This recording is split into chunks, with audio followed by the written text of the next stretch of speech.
What's up, guys? So we've been reading the fan fiction Rufus Raine and the American Witch, and now I think whatever the last video was, I posted, don't remember when, was the Unlucky First Day. I don't remember what chapter, but this is Unlucky First Day Part 2, so second part of that chapter. So anyway, here we go.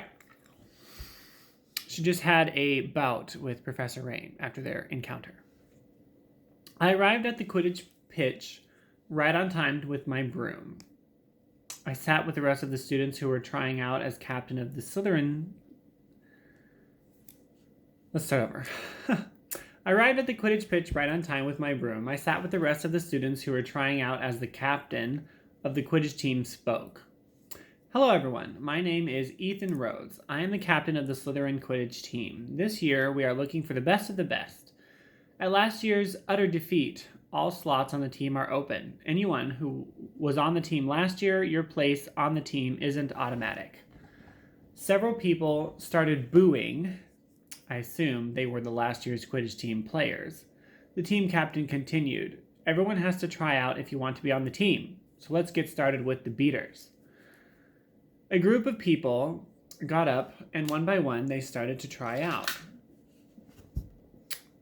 A lot of them were really good. Next were the keepers. One of them got knocked off his broom and had to go to the hospital wing. All right, said the captain. Everyone trying out for Chaser, please come here. I stood up and went. There were 8 of us trying out, and in Quidditch, there can only be 3 Chasers per team, so my odds weren't great. I was the 4th in line, so I watched the first 3.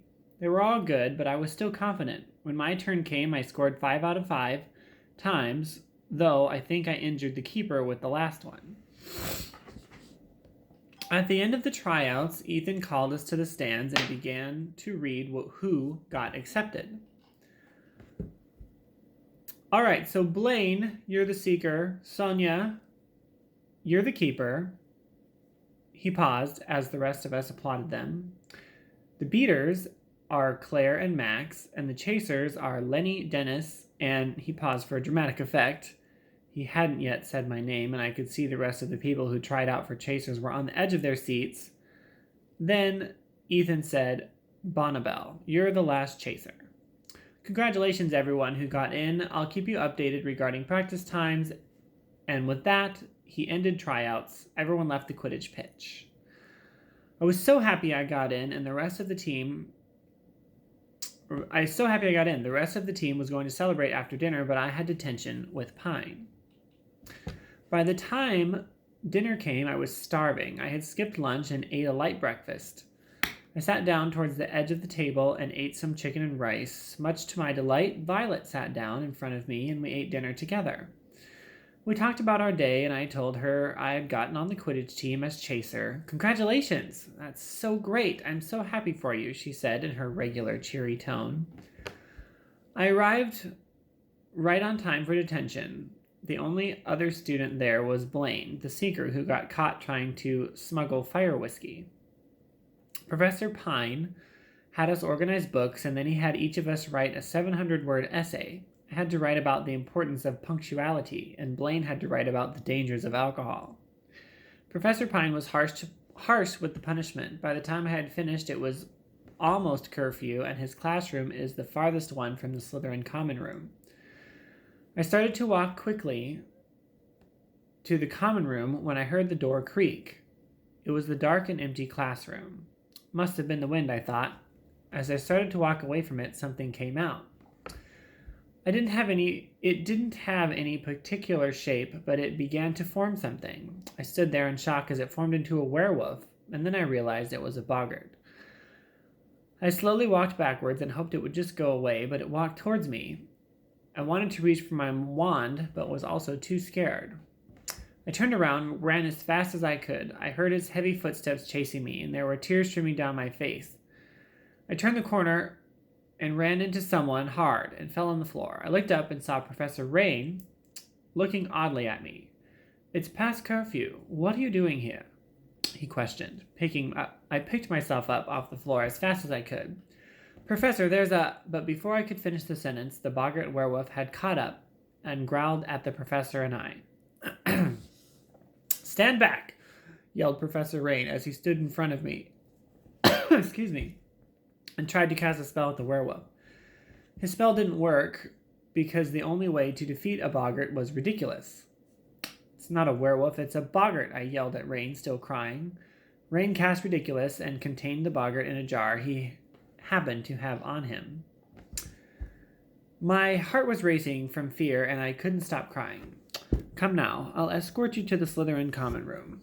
It's all right, the boggart is contained, said Raine. I wiped my tears and we began to walk to the dungeons in silence. I was embarrassed that I cried in front of a teacher, but also glad he had been there to contain the boggart. I could not believe how I didn't defend myself and just ran away like that. I'm not a coward, but when it comes to werewolves, I am just too scared. We finally arrived at the Slytherin common room. He bid me good night as I entered. Dominic was still awake. He must have been waiting for me.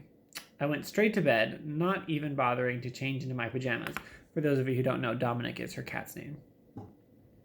I wondered why there was a loose boggart in the castle when I overheard my roommates whispering. I see she escaped from the boggart, said one of them. I can't believe she got to be a chaser and I didn't.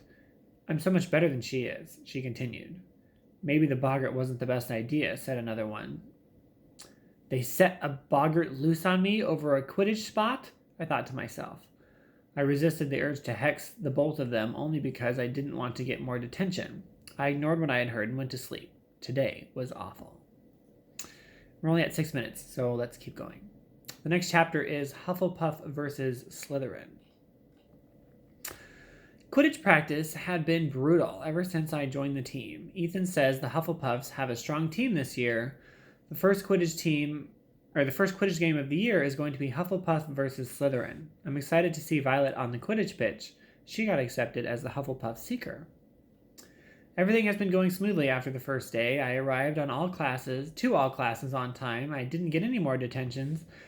And I've kept my interactions with Professor Raine to a bare minimum. Today was October 7th, the day of the Quidditch match. I had ancient runes with Professor Whittle, who gave us way too much homework, then charms with Professor Darling, who seemed distracted the entire lesson. After charms, I had 2 hours of care of magical creatures, and we finally got to interact with unicorns. At first I was a bit nervous, but I remembered what my mother taught me about unicorns and was able to get one of them to allow me to pet them. I had a free hour before lunch, so I decided to go to the library. I saw Professor Pine and Professor Darling sitting together, talking in hushed tones at the potions section.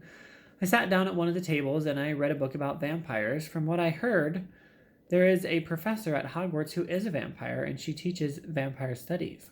Wink, wink. I wanted to have vampire studies in my schedule, but I got astronomy instead. Not a huge fan of astronomy. I was on page 34 when I noticed the librarian, Professor Thorne, had left her desk and exited the library. I was the only one in it, apart from the two professors sitting just a bit too close to each other. My mind wandered to the restricted section and the books about dark magic. It must have. Okay, that makes sense. My mind wandered to the restricted section and the books about dark magic that it must have. Thorne's not here, and Pine and Darling won't notice. Maybe I could sneak into the restricted section and find me a book, I thought to myself. No, I don't want to get in trouble. It's bad enough that dark magic got me expelled from Ilvermorny, and I can't get expelled again. I began to have an internal debate with myself. But the power I can get from the books, I can become the most powerful witch in Hogwarts. But then again, I suppose that's what Voldemort was thinking when he meddled with dark magic, and I don't want to end up like him. Though knowledge is power, I'm being encouraged to learn here, so why not learn something that's going to be useful, unlike astronomy? I wanted to get my hands on the dark magic so badly, but Professor Thorne came back in and my plans were ruined. Maybe it's for the best, I told myself. The day passed quickly and the Quidditch match was about to begin. I nervously gripped my broom tighter. I was a good chaser, but today I wasn't feeling so confident. The commentator announced the beginning of the Hufflepuff versus Slytherin match, and both teams were at the center of the Quidditch pitch.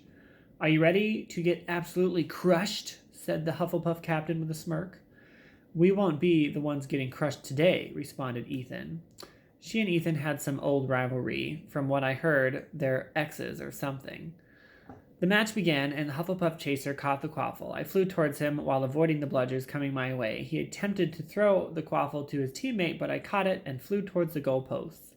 The beaters were making sure that the Hufflepuff chasers weren't stealing the quaffle back. I threw it, aiming at the middle goalpost, but the Hufflepuff seeker tried to block it, but ended up going through the goalpost along with the quaffle. 10 points to Slytherin, yelled the commentator into the microphone. The rest of the game went smoothly with only 2 injuries. The score was 50-70 in Slytherin's favor when Violet spotted the golden snitch. Our seeker Blaine took more time to notice it. Violet almost caught the snitch when Blaine jumped off his broom, which was a few feet above hers, and caught it before she could get the chance to do so. Pretty sneaky. Thank goodness it wasn't too high off the ground, or Blaine would have gotten some serious injuries. He catches the snitch. Slytherin wins, yells the commentator.